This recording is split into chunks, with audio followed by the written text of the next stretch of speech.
Jayson Tatum is the most disrespected star in the NBA today. Now, you've heard that line before. It's not new. It's something that divides a lot of people.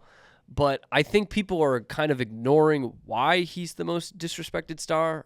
And it's funny to me because I think if you polled most Celtics fans and most NBA fans, they would come to the same conclusion. But in this world of absolutists, it becomes a big debate. And that reason is Jayson Tatum is the 5th or 6th best player in the NBA. Probably not any better, almost certainly not any worse. That's just where he is, and he's not close enough to be in the debate for the best player in the NBA. So it's boring. He's in like this purgatory of today's NBA discourse. You know, nobody gives a crap about who is outside of the top 3, genuinely, because it's become this comparison game. And I don't know I think it was probably because LeBron came onto the scene so quickly, and they were drawing comparisons to Jordan right away. But since then, the NBA has just been about that. Teams who have a top 3 guy, those are the ones that are going to win the title. And to be fair, I mean, no team recently has won without a top 5 guy. I mean, you've got to go back a while to have that. I mean, maybe the '08 Celtics, but I think Garnett was probably still a top 5 guy at that point, finished 3rd in the MVP voting that year. So you got to go back maybe to the Pistons of '04 to have a team that didn't have a top 5 guy. Even Kawhi was in there in his 1 year with the Raptors. Giannis was certainly in there by his time with the Bucks. So, and LeBron was still in there as a bubble guy in 2020. So that's all that's cared about in the discourse. And couple that to the fact that he's the 5th or 6th best player in the league with the fact that he also hasn't won a championship yet, and voila, that's what you've got. Even though the clear-cut number 2 guy has also not won a championship yet in Luka Doncic. But you look at Tatum, he's not the best passer in the league. He's not the best rebounder in the league. He's not the best shooter in the league. He's not the best scorer in the league, and those are 2 different things. But he's pretty damn good at all of those things. Like, pretty damn good. He was in the top 10 in points per game, 3-pointers made, even though he's not an elite 3-point shooter in my eyes.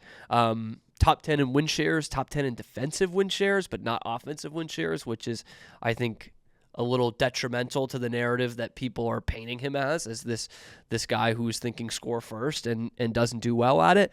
I think he's been an incredible defender the last 3 years, with the Ime year, and then probably took a little bit off last year. And when he wants to this year, he's one of the best wing defenders in the NBA. And it's just watch the tape. I mean, that's the Celtics in general. When they decide that they want to be a suffocating defensive team, they are a suffocating defensive team. They're an Ime Udoka defense, even without Ime on the bench. And he's also top 10 in value over replacement, which is war in baseball. He is literally one of the most valuable players in the entire league. And more than any of those things, he is on the floor all the time, and his teams always win. His teams always win games. He is super reliable. He's always playing 80 to 82 games. This is where the Paul Pierce comparison comes in for a lot of Celtics fans. While he might not be the very best in the league, there is something to be said for guys who are on that cusp, by the way. Again, we're talking about a 3-time first-team All-NBA guy who always plays. I mean, would you rather have, over the next couple of years, and this year included, Jayson Tatum or Giannis? Giannis might be a better player, but he was hurt this year. He didn't play in the playoff series. And he's, 4 years older than Tatum. So, yeah, I'm taking Tatum in that every time. So he's good in all the facets of the game, and he's also consistently out there on the floor. Super valuable, man. Doesn't get much more valuable than that, as a matter of fact. And then there's this narrative that he's not clutch because he hasn't won a championship yet. And to be totally fair, he didn't play great in those finals in 2022. He turned the ball over too much. He missed too many shots, and he did not put up superstar numbers in those finals. Now, that said, to say that he's not a clutch player is still a mystery to me. One of the best performances I've seen in the last 10 years for a guy going on the road in an elimination playoff game is Jayson Tatum in 2022. Game 6 in Milwaukee, his team just threw one away at home. They're facing the defending champs, and he goes out there and puts up 46 in an elimination game. Who has the most points in a Game 7 in NBA history? Is it Jordan, Kobe, Wilt, Larry Bird? Nope, it's Jayson freaking Tatum. 51 points in a Game 7 against one of the guys who is a better player than him in Joel Embiid. 51 points in a Game 7. In fact, this year he is the first player in NBA history to lead his team in points per game, assists per game, rebounds per game, and go to the finals. First player in history, 27, 10, and 6. And the other knock against him is that he's in too good a situation. He's with a super team. 2 All-Stars, super team. Big time, right? One All-NBA guy, and it's him.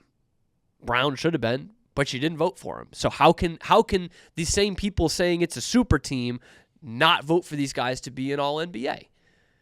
And why does it work against Tatum that he went into a good situation? Because he did. Look, he went into a situation where he was drafted 3rd overall, but he was going to a team that had just made the conference finals. And he's made it 5 times. You know who else went into a good situation? Guys like Russell Westbrook and James Harden. They went into a team with Kevin Durant already on it. And they made the finals once. And collectively, they have made the finals as leaders of their own team 0 times since then. So yeah, you can get born on third base or at least have a good leadoff second which is what Tatum had, but he's gone through 3 iterations of a team already, and they all keep winning, and the constant is him. And there's plenty of other guys who do not get to the points where he did. Joel Embiid has had everything for him in Philadelphia and has not made the conference finals. Tatum has made it 5 times and is now going to his 2nd NBA finals. So yeah, that shit counts for me. Like that stuff really matters to me. Jokic has a title. Obviously, Giannis has a title. Luka is there in the finals, and if not now, he will certainly have titles in the future. But you look at these other guys that he's getting compared to, and it's Joel Embiid and Devin Booker and Anthony Edwards, and it's like Tatum has already done more than these guys have. And his playoff scoring numbers are incredible. He has more playoff points at age 26. I have to pull up my notes here. At age 26, he has more playoff points than Jimmy Butler, Kyrie Irving, Giannis, Damian Lillard, Jamal Murray, Joel Embiid, Luka, and Devin Booker. That is something. Now, I know what you're saying. Cam, there are 3 guys on this list that have titles, right? Kyrie, Giannis, Murray. Those guys have titles. And would I trade that for a title for Tatum? Yes. But what I'm proving here is he is a cut above a lot of your comparison guys. Because the big comparison that I'm seeing this year is Anthony Edwards, which to me is ridiculous. And look, I get it. I like Anthony Edwards. He's a fun player to watch. I think he's a good player, and he is a big part of the future of this league. But he's not as good as Jayson Tatum. He's not as good. And there are people who say, well, of course you can't compare them. Tatum's 4 years older. Well, that hasn't stopped the national media from already crowning Anthony Edwards to be a better player. And we'll take it a step further. We'll look at those two in their age 22 season, which is what Anthony Edwards just completed. That was Jayson Tatum in 2021 versus Anthony Edwards this year in a COVID-shortened year for Tatum's sake. But Tatum had more points per game, had more rebounds per game, had more blocks per game, was a much better three-point shooter, better free throw shooter, better effective field goal percentage, and was an all-star as well. And had a 60-point game in there, for what that's worth, a 60-point game. Like, it's even when you take Edwards in the context, Tatum is a better player, and he's certainly a better player now. And the excuses that I heard for Edwards from Reggie Miller and these people at TNT just fawning over him, oh, look how tired he is out there. He's given it all he's got in the conference finals. Never, ever would you and will you hear that shit about Jayson Tatum. You will never, ever hear a narrative that is placed on him like that. Never. For some reason. I don't really get it. He has had this expectation for years now, even as there have been, the Celtics have obviously been a talented team, but with talented veterans around him, they make sure that it's part of Tatum's legacy. And to be honest, we haven't even really gotten to legacy time yet. In terms of just years, what we see as a player's prime, Tatum might not have even entered that prime yet. He's 26. That's the other thing. He's been under the microscope for years, and he's 26 years old.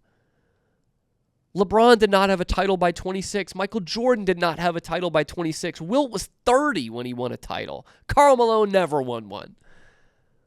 And we're expecting this guy to have 2 or 3 rings by 26? When did we start that? And by the way, it's going to be the same for Luka if he doesn't win this year. They're going to be saying the same thing, and he's younger than Tatum. I just think it's a ridiculous standard for NBA fans these days and NBA media these days. Because, if you look at the last 3 years, Tatum has absolutely deserved to be a 3-time All-NBA guy. And he's got more playoff points than some of the all-time greats. It's not like he's been a bum. He's not been Embiid and not been able to get out of the second round. He's made the finals twice now. He's made the Eastern Conference Finals almost every year he's been playing. He is the most disrespected superstar in the NBA, but that's because we can't appreciate that he's like the 5th or 6th best player. And if you ask any fan, if you say, hey, the Celtics are going to win the title this year, but you're only going to have the 5th best player, you think Philly fans would take that over Embiid? You think Bucks fans would actually take that over Giannis by now? Just the pure stat of winning a championship versus being a top 5 player. They would take that in a second.